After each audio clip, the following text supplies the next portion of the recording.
મહત્વનું રાજકોટમાં જોઈએ તો આ પોપટપરા નાળું છે કે જ્યાં પાણી આટલા વરસાદમાં ભરાતું હોય છે ને લોકોને રોકવા પડે છે. તો અત્યારે અમે આખું ટ્રાફિકને અહીંયા રોક્યું છે, પાણી ઉતરે એની વેઇટ પણ કરીશું.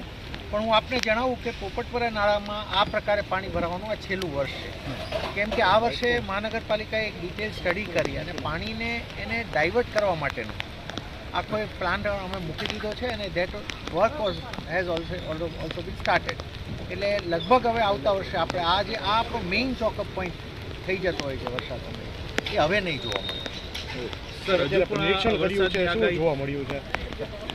આખા સિટીમાં અત્યારે અમારી આખી ટીમ, અમારા તમામ deputy commissioners, assistant commissioners, engineers, તમામની ટીમને અમે ગઈકાલથી જે રીતે વોચમાં રાખ્યા છે. ખાસ કરીને આવા સ્પોટ્સ થોડું ઘણું જ્યાં પાણી ભરાયું છે તો આપ અત્યારે જોતા હશો અમારી ટીમ તમામ જ્યાં જ્યાં પાણી ભરાઈ રહ્યા છે ત્યાં એને સીવરેજ લાઇનમાં એને ગમે તેમ ડાયવર્ટ થાય એ પણ આયોજન કરી રહી છે ને કરી રહી છે રસ્તાઓ.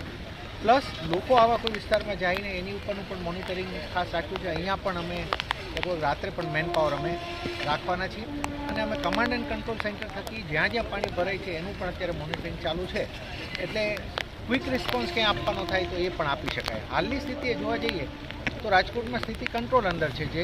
જે આવા 2-4 પોઈન્ટ્સ છે અમારી માટે કે જે દર વખતે અમે જોઈએ છે એ પોઈન્ટ્સ અત્યારે છે.